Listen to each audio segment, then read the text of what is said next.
शाम को आते हुए राशन लेते आना। और हाँ, मुन्ना के स्कूल में फीस भरनी है, उसके लिए पैसे देते जाओ।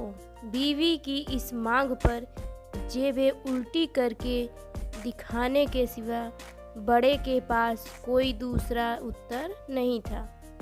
माथे पर चिंता की सिकनों के साथ सवेरे तो बड़ा भाई अपने काम पर निकल गया, लेकिन उस शाम उसने पूरे परिवार के सामने इस आर्थिक संकट को दूर करने के लिए एक प्रस्ताव रखा। क्यों ना हम उस प्लाट को बेच दें जिसे बापूजी ने लक्ष्मी को शादी में देने के लिए खरीदा था। बेटी को दी हुई चीज़ वापस नहीं मांगते, पाप लगता है। लक्ष्मी का जन्म होते ही घर खुशियों से भर गया था।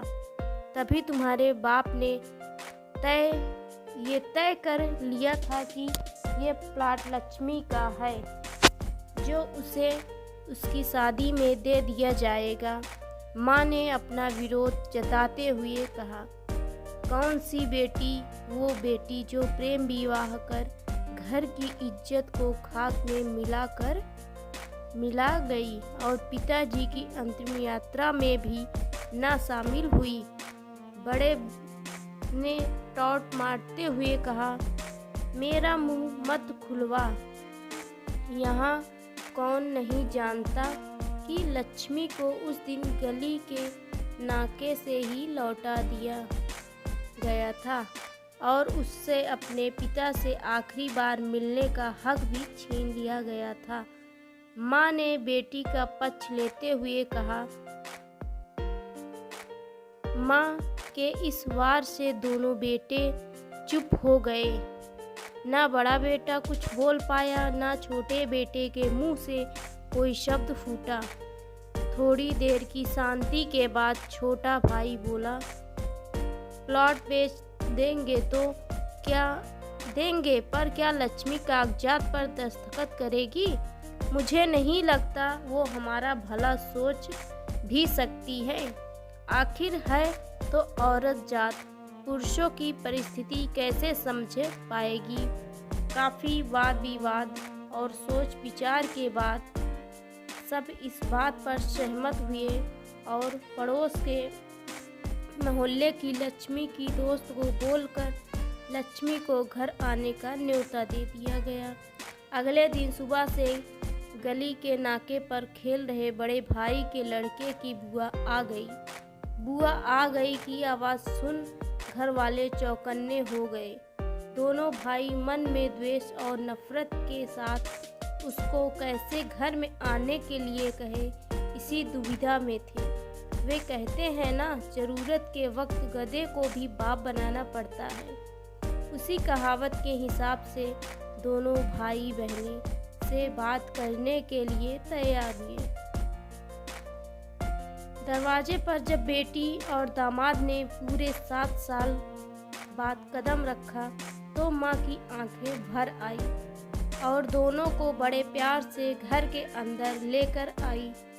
बेटी और दामाद भी माँ का इतना स्नेह देखकर भाव विभोर हो गए। शाम को साथ में बैठे बेटी दोनों बेटों और दामाद के आगे हिचकिचाते हुए माँ ने ही प्लॉट का मुद्दा खड़ा किया। लक्ष्मी को थोड़ा अंदेशा था कि कोई बड़ी बात होगी। लक्ष्मी उसी दिन से ये सोच रही थी कि ऐसी क्या बात हो सकती है कि जो खड़ूस भाई उसे बाप का मुंह दिखाने के खिलाफ थे, वे अचानक इतने कैसे पिघल गए। लेकिन अब उसको सारी बात समझ में आ गई। लक्ष्मी ने तिरछी नज़र से पति की तरफ देखा तो वो बोल पड़ा, देखिए माँ जी, शादी से पहले जो कुछ आपका था वो आपका ही रहेगा। ना उस पर मेरा या लक्ष्मी का कोई हक था ना है। भविष्य में हम मांगेंगे, इसलिए आप निश्चित होकर उस प्लॉट के साथ जो करना है कीजिए। आप जहाँ कहेंगे हम वहाँ साइन कर देंगे।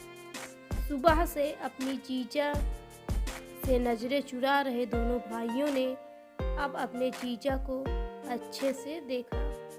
सुबह प्लॉट के कागजात पर बहन के दस्तखत लेकर काम खत्म किया जाए, यह तय हुआ।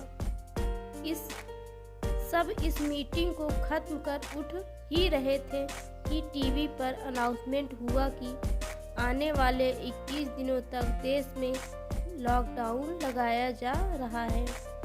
लक्ष्मी के पति ने फ़ोन पर बात करने के बाद कहा, अब हम क्या करेंगे लक्ष्मी, कल की बस भी रद्द हो गई है और 21 दिन तक कोई बस नहीं है, हम तो फंस गए। इस खबर से दोनों भाई बहुत निराश हो गए, क्योंकि एक तो उनकी आमदनी कम थी और दो लोगों को और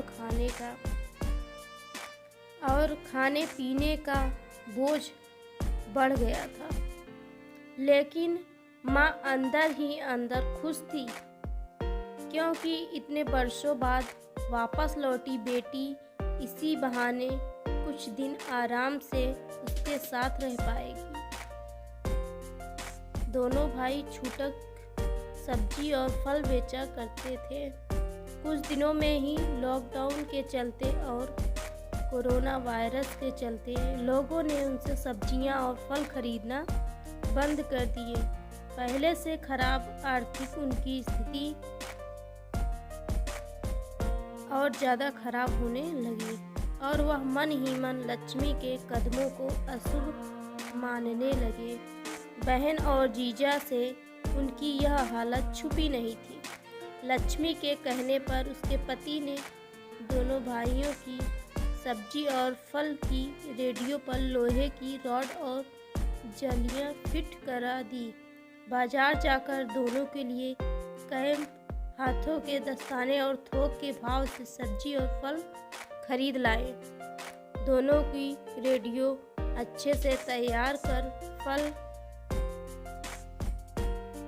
फल और सब्जियां ढक कर दोनों भाइयों को टोपी और दस्ताने देकर जीजा ने उनसे कहा, एक बार इस तरह से धंधा करके देखो, शायद आपका मुनाफा बढ़ जाए। थोड़ी आनाकानी करने के बाद दोनों भाइयों ने जीजा के समझाए अनुसार धंधा शुरू किया। 2-3 दिनों बाद ही कोरोना से घबराए लोग अब ढकी हुई फल और सब्जियां और खरीदने लगे। इस तरह समझदार दामाद की वजह से धीरे धीरे दोनों भाइयों का धंधा अच्छा चलने लगा और उनके घर का गल्ला जो पहले खाली हो रहा था अब धीरे धीरे भरने लगा था। माँ जैसे अपने मरते हुए पति से मन ही मन संवाद साधने लगी, देखो जी, आप की लक्ष्मी सच में लक्ष्मी है। उसके पांव घर में पड़ते ही घर खुशियों से भर रहा है। दोनों भाइयों के आंखों में पहले जो गुस्सा था उसकी जगह अब शर्म ने ले ली थी। वह मन ही मन सोचते थे, क्या गलत किया था बहन ने जो हमने उसके साथ इतना बुरा सलूक किया।